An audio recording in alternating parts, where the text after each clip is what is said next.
السلام علیکم. محمد اظہر صدیق اپنے پروگرام پولیٹیکل ڈائریز کے ساتھ حاضر خدمت ہے. 3 فروری 2024 عدت کا کیس. اتنا کیس لا موجود ہے اس کے اوپر، اور وہ زیادہ تر وہ عدت کا پیریڈ جو ہے وہ مینٹیننس کے کانٹیکسٹ میں دیکھا جاتا ہے، اور مقصد اس کا بڑا نیک پاس پاک پاس ہے. اس سے مراد بالکل یہ ہم اس کو زنا کا کانسیپٹ یا کسی اور طرف لے جانا چاہتے ہیں، وہ کبھی بھی آئین کی منشا نہیں ہے. میں نے کہا ہے کہ یہ والے کیس میں عمران خان صاحب نے بری ہونا ہے، کچھ فیس سیونگ بھی چاہیے. چلیں آپ کو سائفر کے کچھ چیزیں بتا کر، آج بہت اہم معاملہ ہے. 2 نقطہ نظر ہیں آج.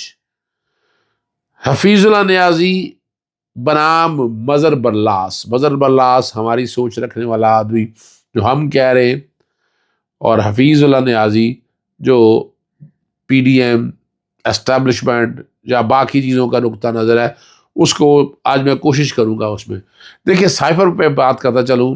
ایک عجیب سا جواز پیش کیا ہے کہ عمران خان وزیر اعظم تھے تو دفتر خارجہ میں یہ نہیں کیا کہہ سکتا کہ سائفر واپس دے، یعنی کمال کی بات زبردست نہیں گا. اور وزیر اعظم کو قانون پر عمل کرنے کا نہیں کہا جا سکتا. دفتر خارجہ ایک خط دکھا دے جو وزیر اعظم آفس بھیجا ہو کہ آپ کے پاس سائفر کے ترجمے والی کاپی ہے، اس کو واپس کرنا لازمی ہے. زبانی کہانیاں سناتے رہے. اور یہ دفتر خارجہ کے عملے کے خلاف یہ چارج شیٹ ہے، ٹھیک ہے نا جی، جو اس وقت جو بنیادی طور پر جو اس وقت ذمہ داری سے حل میں ناکام رہے ہیں. یہ بڑا ہے. لفظ جو لکھے ہوئے ہیں انگریزی میں، since Imran Khan was serving prime minister at that time, hence MOFA was not in a position to ask with respect to returning of the said cipher. قبول ہے. اور کیا کنٹراڈکشن لے لیں، ابھی آگے لے کے چلتے ہیں آپ کو آگے. سائفر کے گواہ ہیں جناب یہ عمران ساجد صاحب، یہ بیک گراؤنڈ پہ چل رہا ہے. ڈپٹی ڈائریکٹر سائفر سیکیورٹی ہے.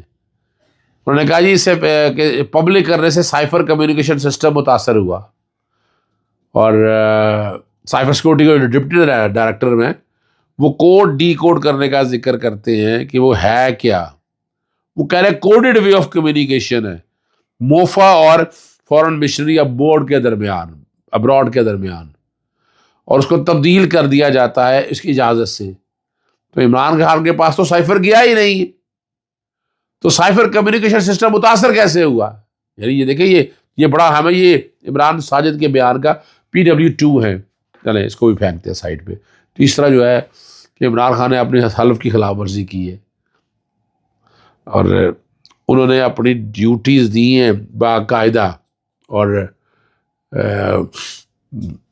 کوڈ ڈی کوڈ کرنے کا کہا ہے. حلف میں یہاں یہ لکھا ہے کہ وزیر اعظم کئی معلومات شیئر نہیں کرتا، تو اس کے حصے کوڈڈ حصے میں بھی یہ لکھا گیا ہے کہ وزیر اعظم کا گنجائش ہے کہ اگر وزیر اعظم ذمہ داریوں کو نبھانے پر الزام یہ تو اس الزام میں ضرورت پڑنے پر ظاہر بھی کر سکتا ہے. اب یہاں موسٹ کانفیڈینشیل انفارمیشن میں نے ہائی لائٹ کیا ہے، پتہ نہیں کیا ہے. بہرحال یہ فیس پہ یہ فیصلہ بھی ردی کی ٹوکری میں پھینک سکتے ہیں. ہم آگے آپ کو لے چلتے ہیں. مظہر برلاس پکڑ دکڑ کا وہ بتاتے ہیں کہ الیکشن کی سرگرمیاں جاری ہیں. وہ اب ذکر کرتے ہیں ایک شخصیت کا نام انہوں نے مودی سرکار رکھا ہے، وہ رک جاتے ہیں. پچھلی طرح بتا رہے آج پھر وہ رک گئے. سر پر سفید پگڑی، پورا لباس ہی سفید ہے، مودی سرکار کا گھوڑا بھی سفید ہے.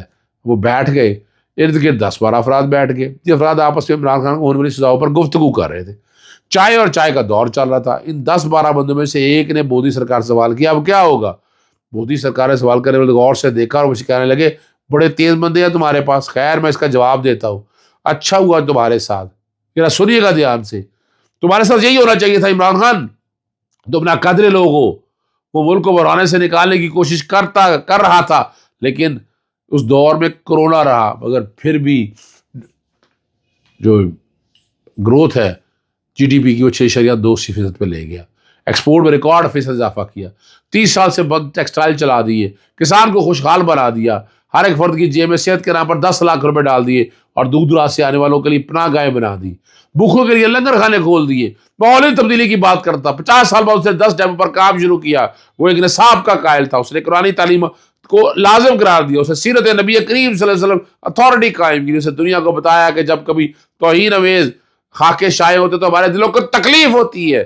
اس نے اقوام عالم سے بنایا ہر سال 15 مارچ کو اسلامی فوبیا ڈے منایا جائے۔ لوگوں نے قومی خزانے سے چیزیں بنائی ہوگی۔ اس نے اس وقت شوکت خانہ مسجد جا، وہ ہیرو تھا، اس نے میاں والی میں نبل کالج بنا دیا جب اقتدار میں نہیں تھا۔ وہ دنیا کرکٹ کا ہیرو تھا، اسے دنیا کے ہر ملک میں ہیرو کے روپ میں دیکھے جاتے، عالمی یونیورسٹی میں لیکچر دیتا، مگر بلکہ برطانیہ کی بریڈ فورڈ یونیورسٹی میں چانسلر کام رہا۔ تو پیسوں کی کیا بات کرتے ہو؟ جب اس کی جماعت طلاق ہو تو اس وقت قانونی طور پر 7.5 ارب پاؤنڈ مل رہے تھے، مگر اسے جائز اور قانونی دولت چھوڑ دی۔ وہ کمنٹریاں کرتا، سب سے مہنگا مبصر تھا، وہ ملک سنوارنے کی آرزو لے کر سیاست میں آیا، وزیر اعظم بنا، طاقتوروں کی بہت سی باتیں ماننے سے انکار کیا، اس نے حقیقی آزادی کی آرزو میں غلامی قبول کرنے سے انکار کیا۔ تمہارے ملک کے سارے مافیا اس کے خلاف ہو گئے۔ اقتدار سے اللہ کیا ہر طرف مشکل کے راستے کھڑا کر دیے، اسے جیل میں ڈال دیا گیا، جبر کے ساتھ اس کی پارٹی بکھیر دی گئی، اس کا نشان لے لیا گیا۔ اب 2 ایسے مقدمات میں سازش سنائی گئی جس میں ہاں نہ کی سمجھ نہیں آتی۔ تمہیں پتا تمہارے ملک کا یہ حال ہوگا، بڑی خاص وجہ یہ ہے تمہارے ملک کے بڑے بڑے ایوان صدر اور ایوان وزیر جو حلف اٹھایا جاتا ہے اس کی پاسداری نہیں کی جاتی۔ تمہارے ملک میں عدلیہ سمیت کئی سرکاری اداروں کے لوگ اللہ کو حاضر حاضر جان کر تکلیف حلف اٹھاتے ہیں، مگر وہ آئین کا پاکستان کا احترام نہیں کرتے اور سیاست میں مداخلت بھی نہیں کریں گے، مگر یہ عہد توڑ دیا جاتا ہے۔ جس ملک کے لوگ اللہ سے کیے وعدے توڑ دیں اس کا حال کیا ہو سکتا ہے؟ میں نے پہلے عرض کیا کہ تم ناقدر لوگ ہو، اللہ تعالیٰ نے تمہارے ملک پر مہربانی کی اور تمہاری دھرتی پر عمران جیسا بہادر اور مستقبل پیدا کیا، ایک بہترین لیڈر، مافیا کے خلاف ہے، اپنی خاطر نہیں، تمہارے لیے قیدی بن گیا۔ اس لیے اس بار نوعیت مختلف ہے، اس بار اس قوم کے ساتھ ہے جو پس دیوار زندان ہے۔ رہی سزاؤں کی بات تو اعلیٰ عدالت سے سزائیں ختم ہو جائیں گی، اگر 8 فروری کو الیکشن ہوئے تو لوگ اسے ووٹ ڈالیں گے، نتائج کو تبدیل کیا تو لوگ شور مچائیں گے، اور پھر فروری کے تیسرے ہفتے میں ہر طرف رفتار بھی نظر آئے گی، عوامی طاقت نظر آئے گی، عوام کا راج ہوگا، ایک معاشی اور سماجی انقلاب ہوگا۔ پاکستان دروازے پر دستخط دے رہے، تمہیں پتا ہے کہ اڈیا ضلع میں سارا دن مقدمہ کی کارروائی چلتی ہے، پھر رات کو اگر عمران خان سے کہتا ہے کہ ڈٹے رہو، وہ کون ہے، یہ عنوان ہے اس کا، اور اسے اڈیا ضلع کی انتظامیہ واقف ہے، نہ عدالتی کارروائی کرنے والے، نہ پس دیوار قوتیں، جیسے کون، صرف صاحب حال واقف ہیں، اور وہ اڈیا جال میں کئی مرتبہ آ چکا ہے، عمران خان کو تھپکی دے چکا ہے، اور کوئی تو ہے جو عمران خان کو آیتیں نکال کر دیتا ہے، بہت سے زیادہ بات نہیں کر سکتا، بغل بچ چکا ہے، یہ کہا کہ بہت سارا چپ ہو گئے، مگر میرے لیے لوگوں کا سمندر، سوچوں کا سمندر چھوٹ گئے۔ افتخار عرب کے اشعار ہیں جو چاہو جلال دام و درم اور کتنی دیر، ریگے رواں پہ نقش قدم اور کتنی دیر، اب اور کتنی دیر، یہ دشت، یہ ڈر، یہ خوف، گرد و غبار، عہد ستم، اور کتنی دیر، شام آ رہی ہے، ڈوبتا سورج بتائے گا تم اور کتنی دیر ہو اور ہم کتنی دیر۔ اب آپ کو لے چلتے ہیں حفیظ اللہ نیازی کی طرف۔ انہوں نے کہا کہ نواز شریف کا مقدر بن چکی ہے، لڑائی اسٹیبلشمنٹ کے ساتھ التہا تک پہنچ چکی ہے عمران خان کی، کہ ایک ہی کو رہنا ہے۔ اسٹیبلشمنٹ پی ٹی آئی کی ہر رگ میں سرایت کر چکی ہے، رہنا معاملہ بہنوں کا تو آنے والے کئی سال تک در بدار پھرنا ہے۔ عمران خان کا بچہ ناممکن، 8 فروری کے انتخابات میں تحریک انصاف موجود نہیں ہوگی، عمران خان لوائقین اور موتقین تکلیف کرب و اترا سے گزر رہے ہوں گے، تحریک انصاف کا اب اصل حالت میں بحال ہونا ناممکن ہے، یہ وہ بتاتے ہیں جناب، اور وہ کہتے ہیں اصل راز سے آپ نے رٹ لگائی ہوئی ہے، عمران خان لوائقین اور موتقین جس تکلیف اور کف خوبی اندازہ، اس دلی دکھ افسوس ہے کہ اگر 5 سال پہلے لکھا گیا کالم حرف ثابت ہوا، آج بھی ابدی نیند سو رہا ہے۔ البتہ نواز شریف پر بیتے مسائل، آرٹیکل 10 نے مشکلات عمران خان کو منتقل، اور عمران خان پر برسی آج نواز شریف کا مقدر بن چکی ہے۔ اختلاف رکھنے والے سیاستدان وزیر اعظم کا مقدر جیل یا جلا وطنی یا پھر لقمہ اجل، ہر حالت میں ایک عرصے تک سیاست کے دروازے بند رہتے ہیں۔ یہ ایک ایسی اٹل حقیقت ہے جسے آنکھیں چرانا سیاسی نقابت اندیشی ہے۔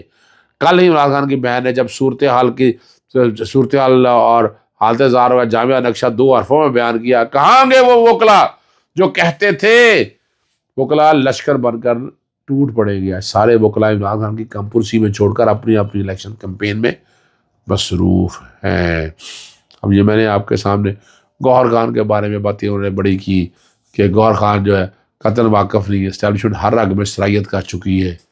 اور اس سال جو ہے نا، اور انہوں نے جو بات کہی ہے آخر میں، ووٹر بے بس بے کس بے یار و مددگار، اور اس 605 مہم میں کہ ووٹ دیتے ہیں تو اسٹیبلشمنٹ کی جیت، گھر بیٹھتے ہیں تو بھی اسٹیبلشمنٹ کی جیت، آزاد امیدواروں کی جیت تو اسٹیبلشمنٹ سے زیادہ پارے ہیں. عمران خان کے سخت بیانیے کہ حقوق ملکیت لینے پر کوئی رہنما اس لیے آمادہ نہ ہوا کہ عمران نے بنفس نفیس احتیاط برتی. آج عمران خان کو سخت صداؤں کے باوجود گوہر خان سمیت پارٹی کی عادت پرامن احتجاج سے بھی احتراز برت رہی ہے، یعنی پیچھے ہٹ رہی ہے. آج کڑے وقت پر ایک بھی تو نہیں جو عمران خان کا سخت بیانیہ عام کرنے کے لیے صفحے اول میں موجود ہو. پھانسی سے چند دن پہلے بھٹو کے دل ہلا دینے والے کرنل رفیع الدین کو کہے چند فکرے، کرنل آج میں تنہا ہوں، نصرت اور بے نظیر کے علاوہ آج میرے ساتھ کوئی نہیں ہے. آج عمران خان اکیلا تنہا. عمران خان کی اپنے والی تحریک انصاف عملاً تحلیل ہو چکی ہے.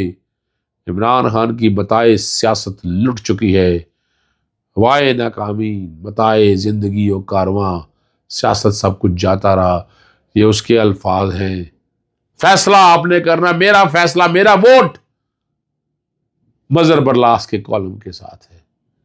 لیکن یہ تصویر کے دونوں رخ میں نے آپ کے لیے رکھ دی ہے. اجازت چاہتا ہوں. السلام علیکم، اللہ حافظ. پاکستان زندہ باد.